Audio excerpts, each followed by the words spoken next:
الله أكبر الله أكبر لا إله إلا الله والله أكبر الله أكبر ولله الحمد الله أكبر الله أكبر الله أكبر لا إله إلا الله والله أكبر الله أكبر ولله الحمد الله أكبر الله أكبر الله أكبر لا إله إلا الله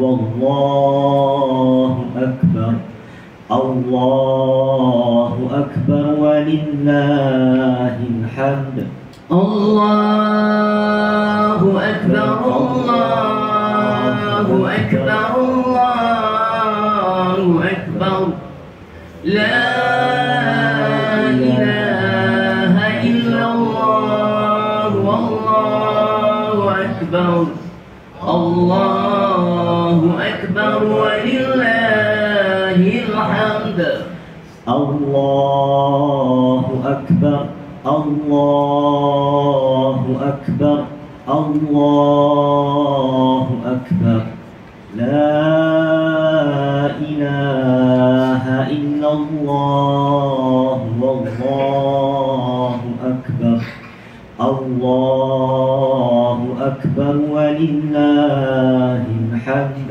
الله أكبر الله أكبر الله أكبر لا إله إلا الله والله أكبر الله أكبر ولله الحمد الله أكبر الله أكبر الله أكبر الله أكبر كبيرا والحمد لله كثيرا وسبحان الله بكرة وأصيلا لا إله إلا الله ولا نعبد إلا إياه مخلصين له الدين ولو كره الكافرون لا إله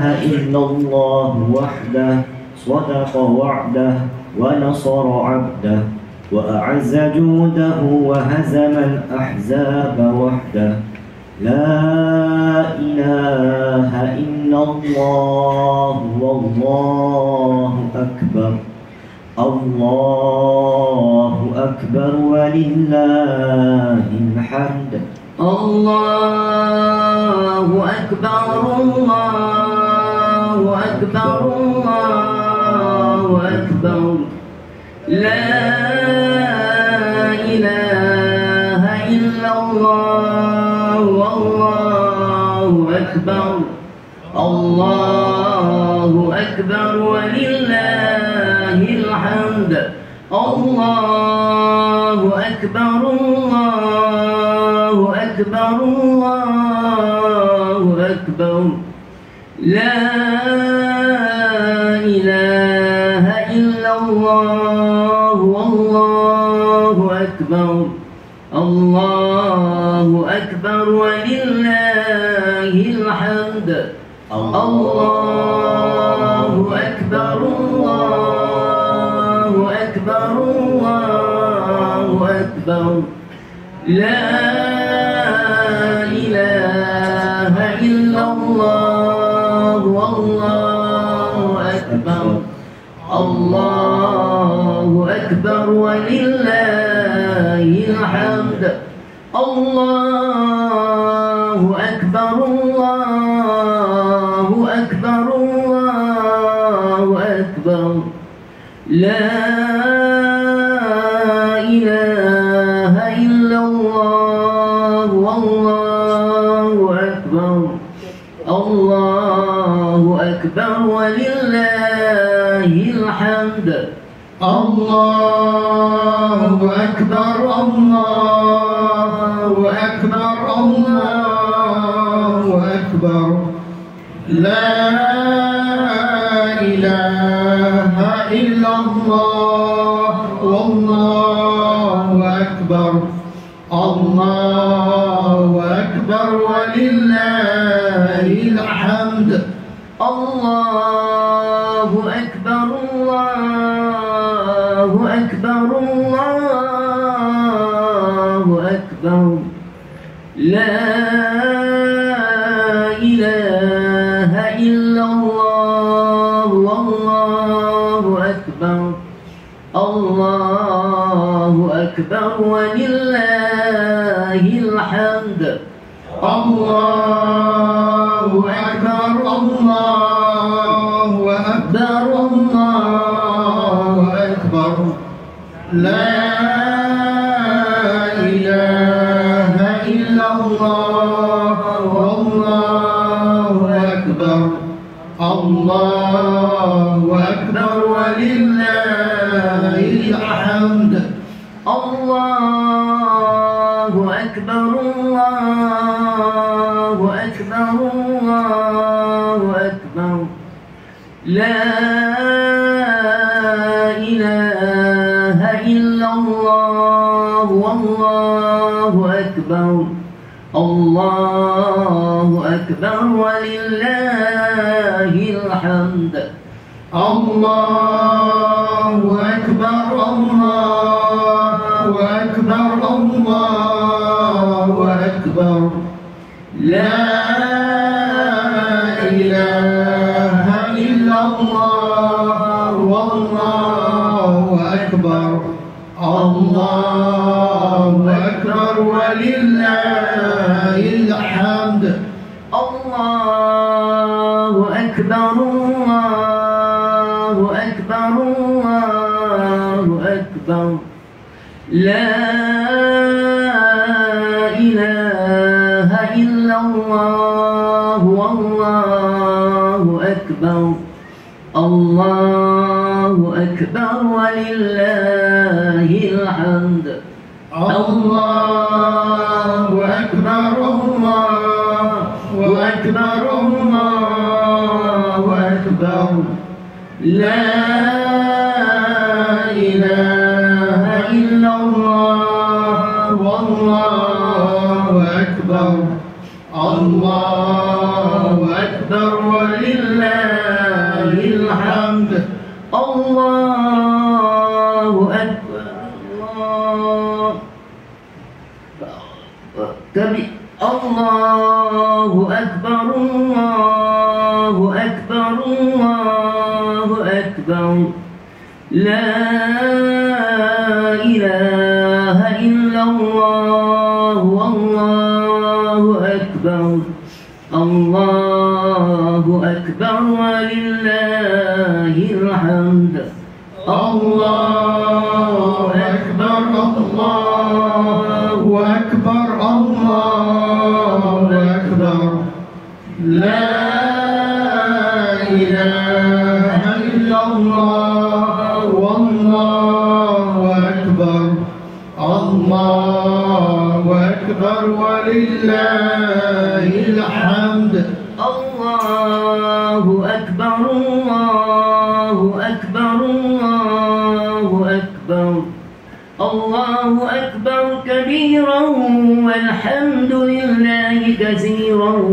وسبحان الله بكرة وأصيلا لا إله إلا الله ولا نعبد إلا إياه مخلصين له الدين ولو كره الكافرون ولو كره المشركون ولو كره المنافقون لا إله إلا الله وحده صدق وعدا ونصر عبدا وأعز جنده وهزم الأحزاب وحده لا إله إلا الله والله أكبر الله أكبر ولله الحمد.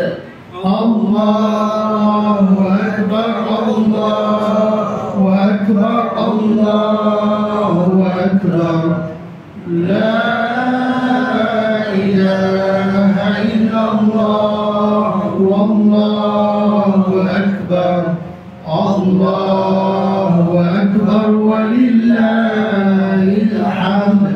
الله أكبر الله أكبر الله أكبر لا إله إلا الله والله أكبر الله أكبر ولله الحمد.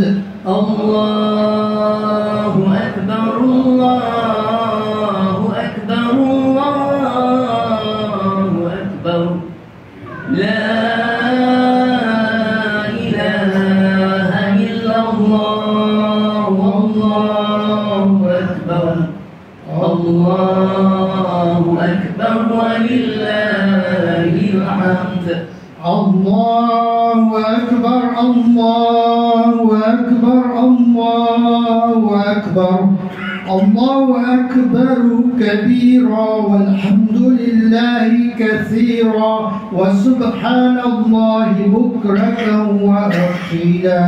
لا إله إلا الله ولا نعبد إلا إياه مخلصين له الدين ولو كره الكافرون.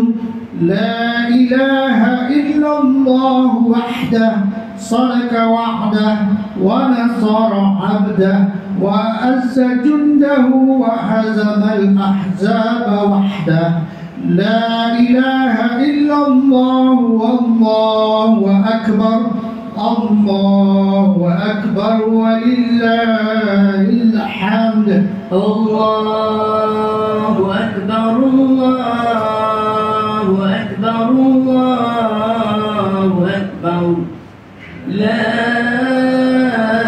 إله إلا الله والله أكبر الله أكبر ولله الحمد. الله أكبر الله أكبر الله أكبر لا إله إلا الله والله أكبر الله أكبر ولله الحمد. الله أكبر الله أكبر الله أكبر لا إله إلا الله والله أكبر الله أكبر ولله الحمد. الله أكبر الله أكبر الله أكبر الله أكبر كبيرا والحمد لله كثيرا وسبحان الله بكرة وأصيلا. لا إله إلا الله وحده لا إله إلا الله ولا نعبد إلا إياه مخلصين له الدين ولو كره الكافرون ولو كره المشركون ولو كره المنافقون.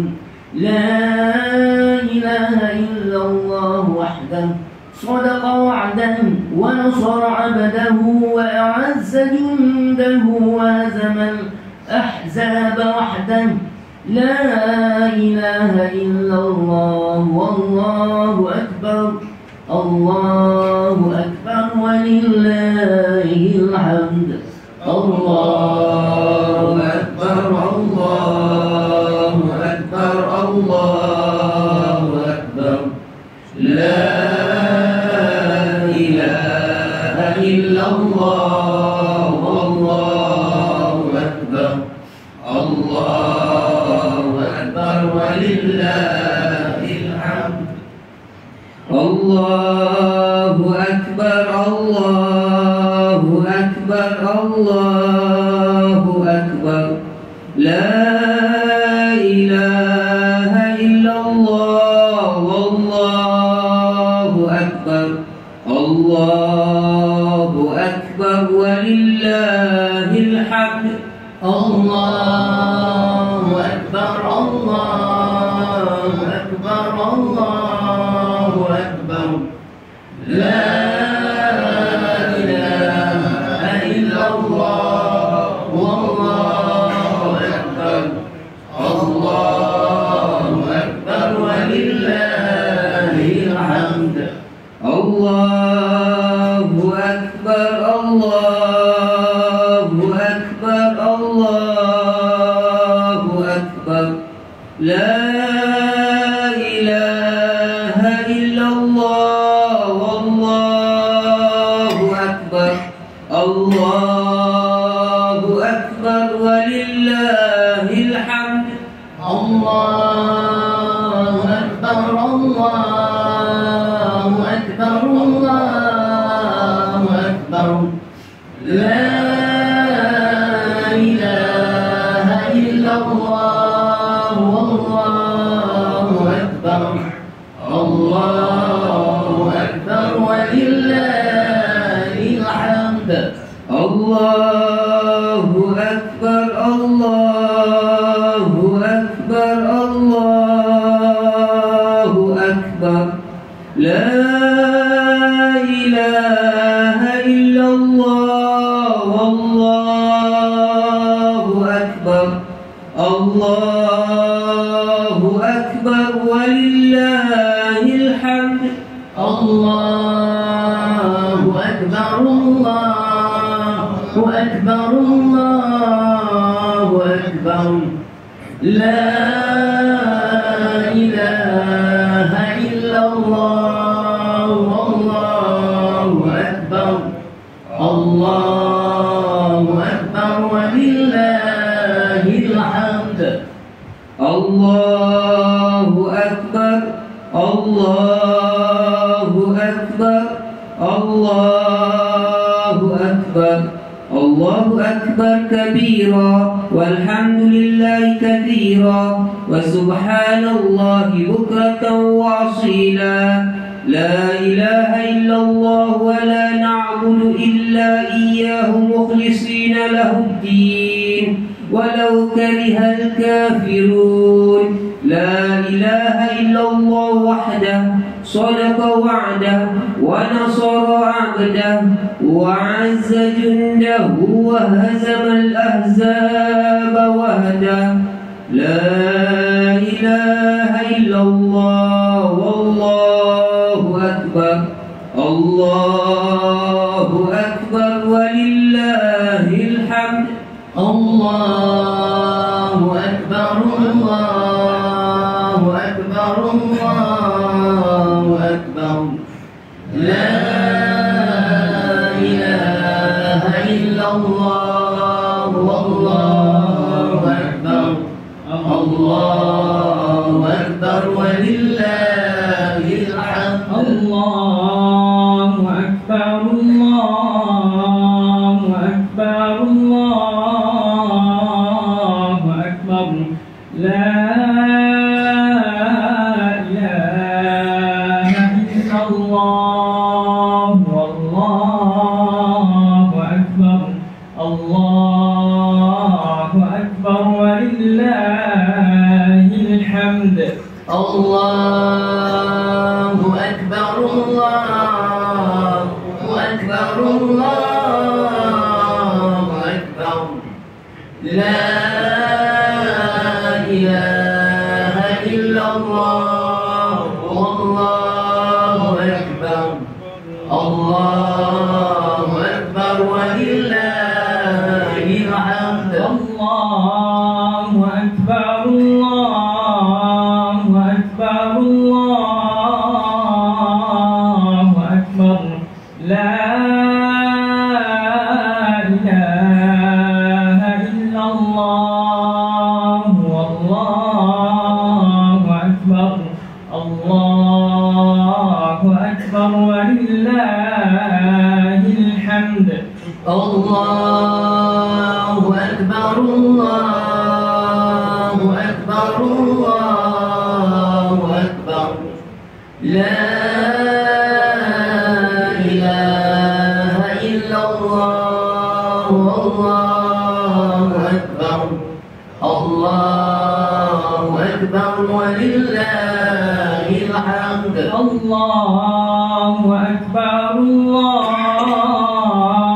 أكبر الله أكبر الله أكبر كبيرا والحمد لله كثيرا وسبحان الله بكرة وأصيلا لا إله إلا الله ولا نعبد إلا إياه مخلصين له الدين ولو كره الكافرون لا إله إلا الله وحده صدق وعده ونصر عبده وأعز جنده وهزم الأحزاب وحده لا إله إلا الله والله أكبر الله أكبر ولله الحمد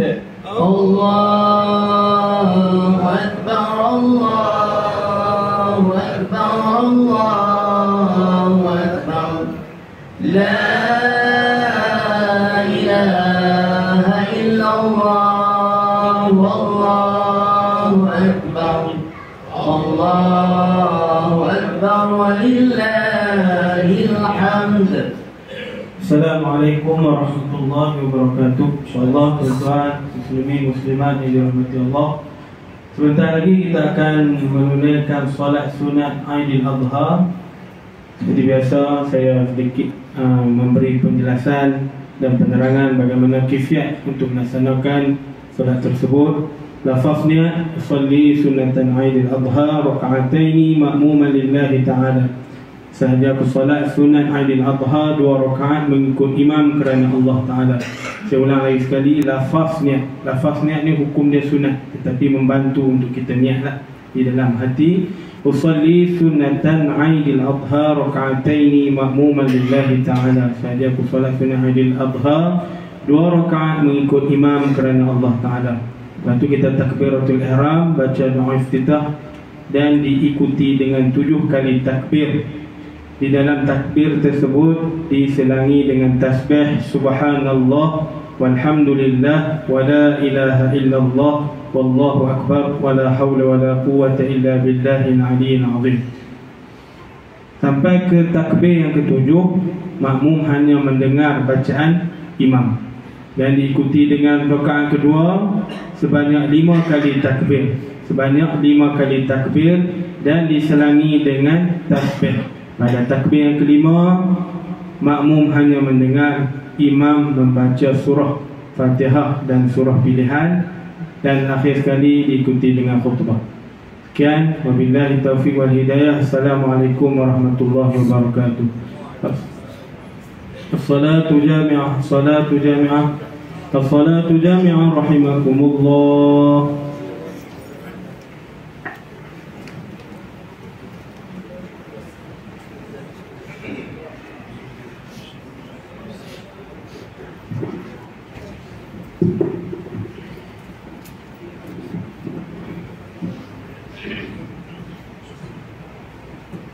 Rapatkan saf, sambungkan tumit di atas garisan saf. Penuhkan saf yang hadapan terlebih dahulu.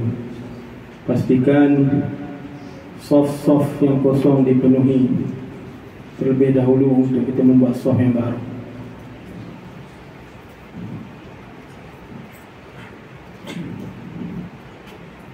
Allahu Akbar.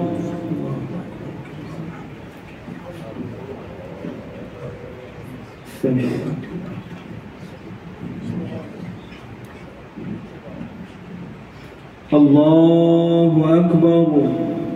Subhanallah. Allahu Akbar.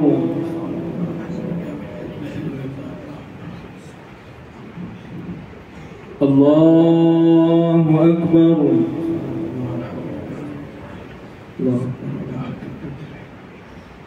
الله أكبر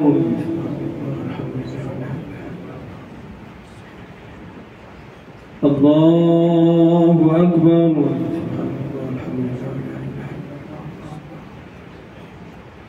الله أكبر الله أكبر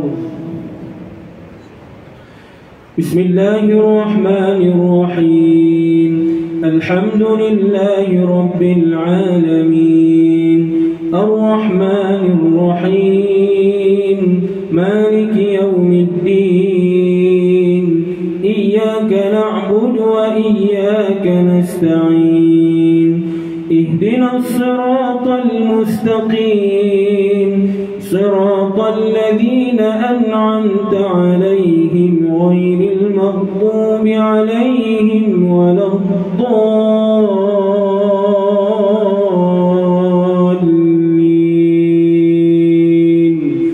آمين.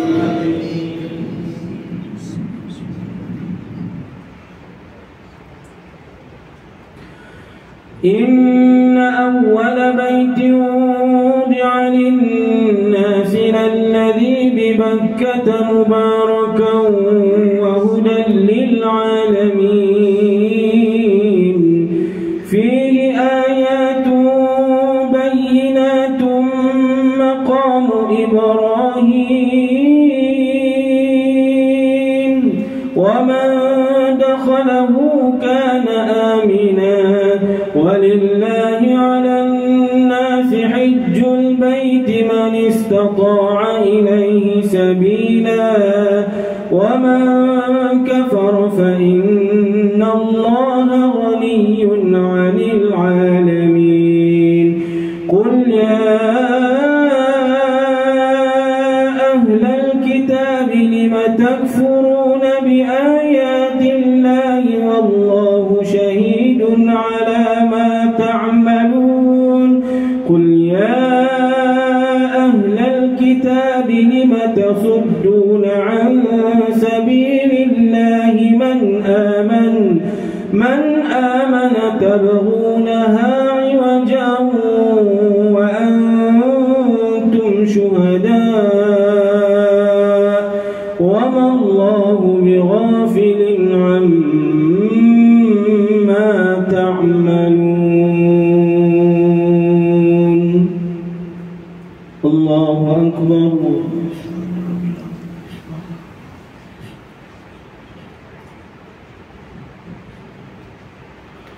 سمع الله لمن حمده الله أكبر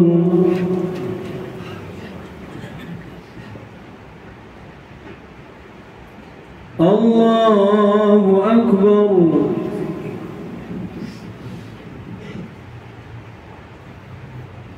الله أكبر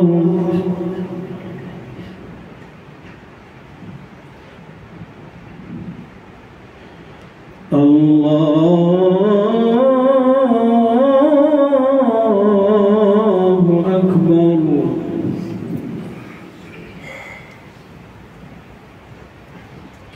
الله أكبر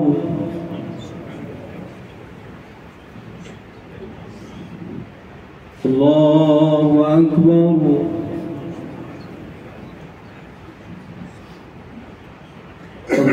الله أكبر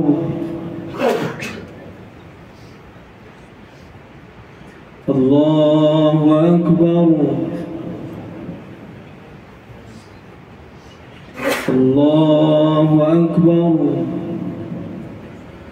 بسم الله الرحمن الرحيم الحمد لله رب العالمين الرحمن الرحيم مالك يوم الدين إياك نعبد وإياك نستعين اهدنا الصراط المستقيم صراط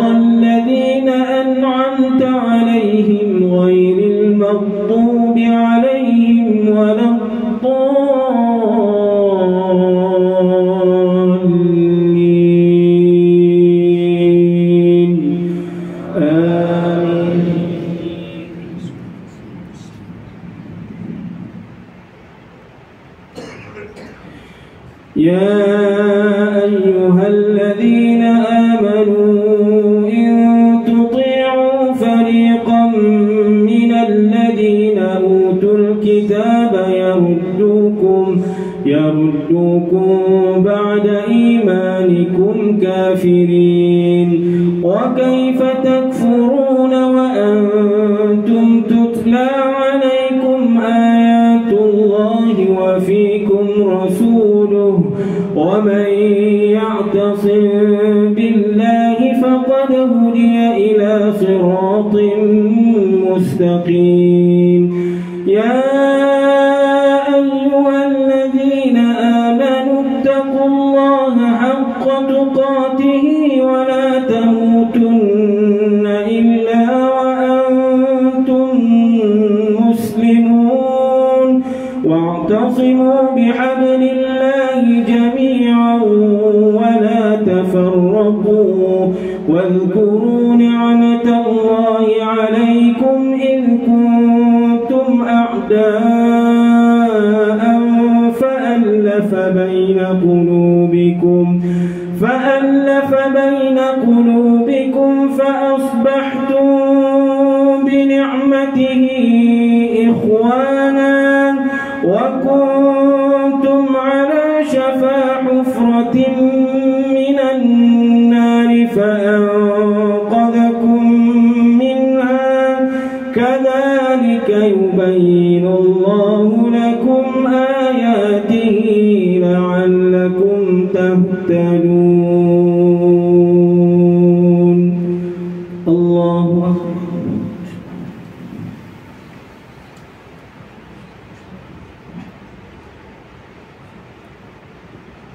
سمع الله لمن حمده. الله أكبر.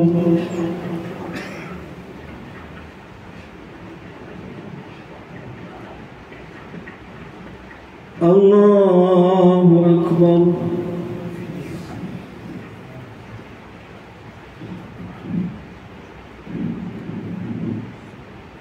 الله أكبر.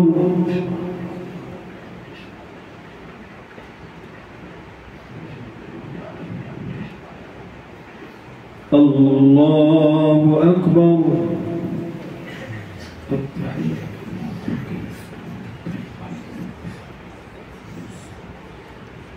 السلام عليكم.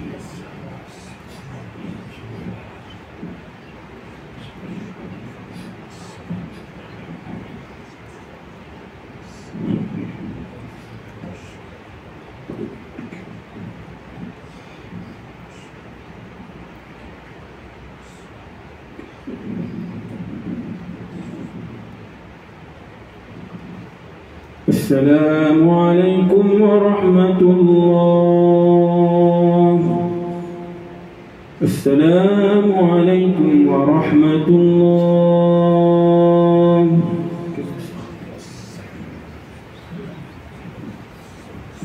بسم الله الرحمن الرحيم. الحمد لله رب العالمين والصلاة والسلام على رسوله الكريم وعلى آله وصحبه أجمعين. اللهم اغفر لنا ذنوبنا ولوالدينا وارحمهم كما ربونا صغارا ولجميع المسلمين والمسلمات والمؤمنين والمؤمنات برحمتك يا أرحم الراحمين. اللهم أعنا على ذكرك وشكرك وحسن عبادتك. اللهم إنا نسألك الهدى والتقى والعفاف والغنى. اللهم اشرح بالقرآن العظيم صدورنا ويسر به أمورنا وأعظم به أجورنا وحسن بأخلاقنا ووسع بأرزاقنا ونور به قلوبنا برحمتك يا أرحم الراحمين. ربنا ظلمنا أنفسنا وإن لم تغفر لنا وترحمنا لنكونن من الخاسرين. ربنا آتنا في الدنيا حسنة وفي الآخرة حسنة وقنا عذاب النار.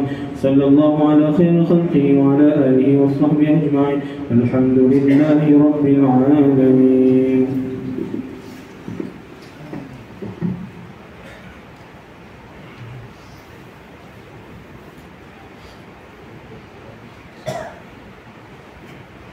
إن الله وملائكته يصلون على النبي يا أيها الذين آمنوا صلوا عليه صلوا عليه وسلموا تسليما.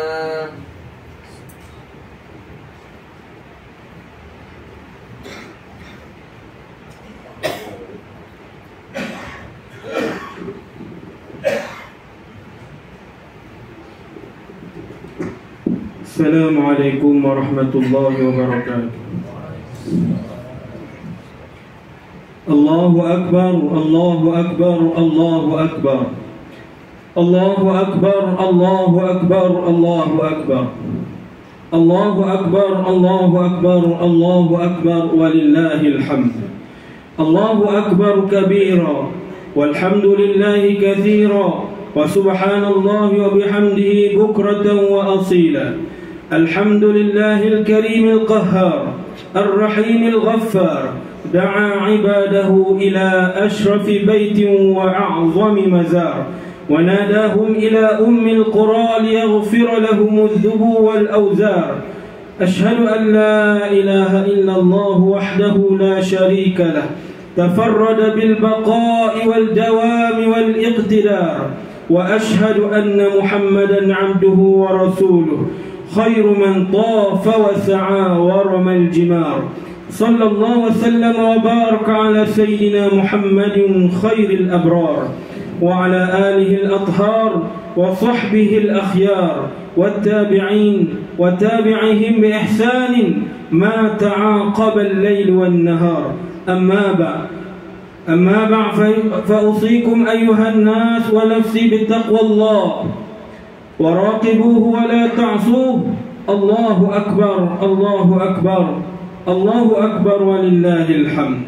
Ibadallah rahimakumullah. Pada hari Aidil Adha yang penuh barakah ini, marilah kita mengungkap rasa syukur dengan memuji Yang Maha Esa segala nikmat kurniaannya, terutamanya nikmat iman dan Islam. Marilah kita memuji Allah dengan ungkapan tasbih, tahmid dan takbir dengan turut meresapkan ke dalam jiwa akan kebesaran dan kekuasaan Allah ke atas penciptaan segala makhluknya. Hakikatnya Aidil Adha hadir untuk kesekian kalinya dalam kehidupan kita. Tidak lain dan tidak bukan adalah untuk kita menginsafi akan nilai pengorbanan, nilai kehambaan dan nilai kesatuan umat. Ia sejajar dengan kisah Nabi Ibrahim dan Nabi Ismail alaihissalam dalam membuktikan ketaatan atas titah perintah Allah Subhanahu wa taala dan kesanggupan baginda melakukan pengorbanan. Namun tiada artinya peristiwa dan sejarah agung ini jika ada dalam kalangan kita yang tidak mengambil berat, apatah lagi menganggap remeh akan ibadah korban ini, sedangkan dirinya berkemampuan untuk melakukan ibadah ini. Ingatlah, sesungguhnya ibadah korban yang dilakukan dengan penuh keikhlasan akan meningkatkan ketakwaan kita kepada Allah dan diganjari dengan sebaik-baik ganjaran. Bagi menjiwai arti pengorbanan yang hakiki, marilah kita bersama-sama menghayati khutbah yang bertajuk Ibrah daripada ibadah korban. Allahu Akbar, Allahu Akbar, Allahu Akbar walillahil hamd.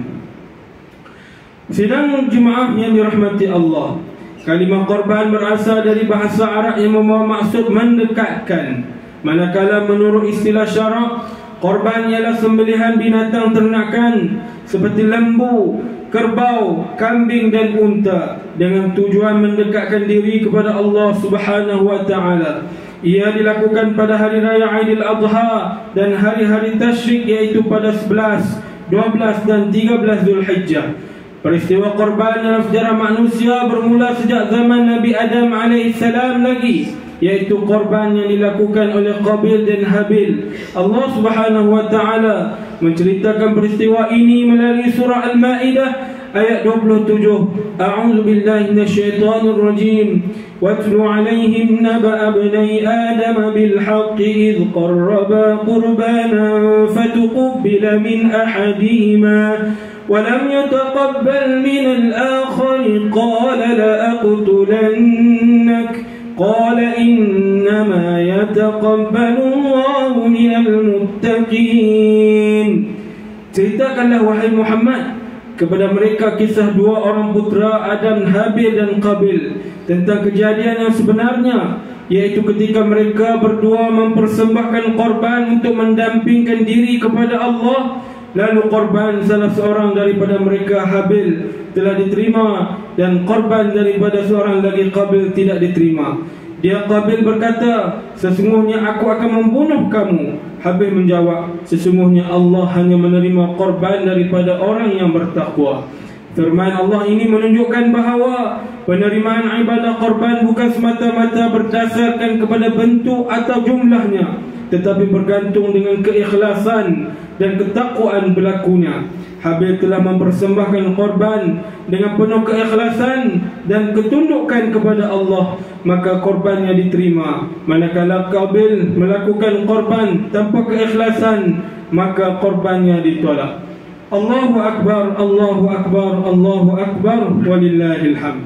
Sidang muslimin muslimat rahimakumullah, dalam melaksanakan ibadah korban, hendaklah kita berwaspada dan berhati-hati dari sudut hukum fiqh yang berkaitan dengannya. Khatib ingin mengingatkan beberapa perkara. Antaranya, pertama, daging korban yang diagihkan mestilah mengutamakan fakir, miskin dan golongan yang berhak menerimanya. Kedua, menjual mana-mana bahagian binatang korban seperti kulit, tanduk atau daging adalah dilarang dan haram hukumnya. Ketiga, mengupah penyembelih dan petugas dengan daging korban juga adalah dilarang dalam syarak. Keempat, bagi korban wajib seperti bernazar, maka semuanya wajib disedekahkan dan tidak boleh dimakan oleh orang yang bernazar.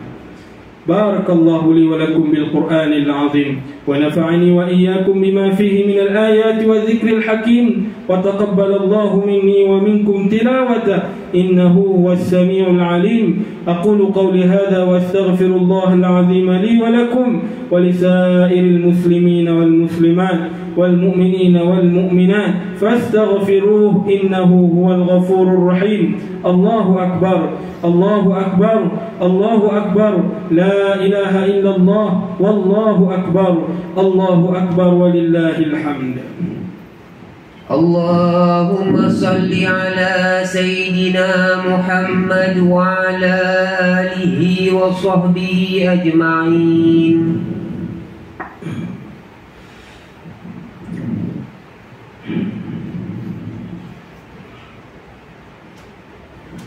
الله أكبر، الله أكبر، الله أكبر، الله أكبر، الله أكبر، الله أكبر، الله أكبر، ولله الحمد. الحمد لله رب العالمين، حمدا كثيرا طيبا مباركا فيه على كل حال. أشهد أن لا إله إلا الله وأشهد أن محمدا رسول الله لا نبي بعده. اللهم صل وسلم على هذا النبي الكريم والرسول العظيم سيدنا وحبيبنا محمد وعلى آله وأصحابه ومن أحبه. أما بعد، فيا عباد الله اتقوا الله حق تقاته ولا تموتن إلا وأنتم مسلمون. Hadirin sedang jemaah yang dirahmati Allah, pada saat dan ketika ini juga di bumi Mekah ada dalam kalangan saudara dan saudari seakidah kita sedang menunaikan ibadah haji. Syiar ibadah haji ini adalah simbol kesatuan umat Islam. Dari seluruh ceruk rantau muka bumi ini, umat Islam dari berbagai negara berkumpul di Mekah untuk menunaikan rukun Islam yang kelima. Bagi yang pernah mengerjakan haji, bersyukurlah kepada Allah. Manakala yang masih belum, sentiasalah berdoa dan berusaha mencukupkan keperluan untuk berangkat ke sana. Semoga satu hari nanti kita dijemput menjadi tetamu-tetamu untuk menunaikan ibadah haji tersebut. Allahumma amin. Allahu Akbar, Allahu Akbar, Allahu Akbar, walillahil hamd. Muslimin dan muslimat yang dirahmati Allah, pada kesempatan hari yang mulia ini, ayuhlah kita bersama-sama memperbanyakkan menyebut kalimah tahmid, takbir sebagai tanda kesyukuran, membesarkan Allah. Nikmat meraihkan hari raya Aidil Adha ini adalah sangat besar nilai dan artinya dalam kehidupan seseorang hamba. Sesungguhnya nikmat Allah terlalu banyak untuk dihitung berbanding kesulitan dalam setiap ujian, sebagaimana firman Allah, Dalam surah An-Nahl ayat 18, wa in ta'uddu ni'matallahi la tuhsuha innallaha laghafurur rahim. Dan jika kamu menghitung nikmat Allah yang dilimpahkannya kepada kamu, nescaya kamu tidak akan dapat menentukan jumlahnya. Sesungguhnya Allah Maha Pengampun lagi Maha Pengasih. Semoga tawaran dan ganjaran pahala yang dijanjikan oleh Allah melalui ibadah korban dan ibadah yang lain akan sentiasa meningkatkan motivasi diri kita untuk melipat gandakan ibadah di sisi Allah setiap masa dan ketika. Allahu Akbar, Allahu Akbar, Allahu Akbar, walillahil hamd. Pada hari ini juga, marilah kita memperbanyakkan ucapan selawat dan salam ke atas junjungan besar Nabi Muhammad sallallahu alaihi wasallam. Firman Allah Subhanahu wa taala dalam surah Al-Ahzab ayat 56, innallaha wa malaikatahu yusalluna 'alan nabi ya ayyuhalladzina amanu sallu 'alaihi wa sallimu taslima. Allahumma salli wa sallim wa barik ala abdika wa rasulika sayyidina Muhammadin nabiyil ummi waradallahumma 'anil arba'atil khulafa'ir rasyidin wa 'an alihi wa ashabihi ajma'in wa 'anit tabi'in wa tabi'ihim bi ihsanin ila yaumiddin wa 'anna ma'ahum bi'afwika wa ihsanika ya arhamar rahimin. Allahumma ighfir lil muslimina wal muslimat wal mu'minina wal mu'minat al-ahya'i minhum wal amwat. Allahumma aminna fi awtanina wa aslih wahfaz a'immatana wa ulama'ana ووزراءنا وولاة أمورنا. اللهم انصر إخواننا المسلمين والمجاهدين والمستضعفين في فلسطين وفي كل مكان وفي كل زمان برحمتك يا أرحم الراحمين. اللهم وفق قادتنا وزعماءنا وولاة أمورنا لما فيه عز دينك ونصر شريعتك. اللهم اجعلهم هداة مهتدين صالحين مصلحين واشمل اللهم بعنايتك وتوفيقك على صاحب الجلالة. Ke bawah duli yang maha mulia Seri Paduka Baginda yang di-Pertuan Agong Sultan Ibrahim, dan ke bawah duli yang maha mulia Seri Paduka Baginda Raja Permaisuri Agung Raja Zarif Sofiyah, wa kadzalika sahibil fakhamah Tuan yang terutama Tun Datuk Seri Utama Haji Ramli bin Nahtali yang di-Pertuan Negeri Pulau Pinang, dan yang mulia Tuh Puan Raja Datuk Seri Utama Nora Ashikin binti Raja Abdullah. Allahumma dafa'anil bala wal waba wal ghala wal riya والربا والزنا والزلازل والمحن وسوء الفتن ما ظهر منها وما بطن عن بلدنا هذا خاصة وعن سائر بلاد المسلمين عما يا رب العالمين. ربنا آتنا في الدنيا حسنة وفي الآخرة حسنة وقنا عذاب النار. عباد الله إن الله يأمر بالعدل والإحسان وإيتاء ذي القربى وينهى عن الفحشاء والمنكر والبغي يعظكم لعلكم تذكرون. فاذكروا الله العظيم يذكركم واشكروه على نعمه يزدكم واسألوه من فضله يعطكم ولذكر الله أكبر والله يعلم ما تصنعون.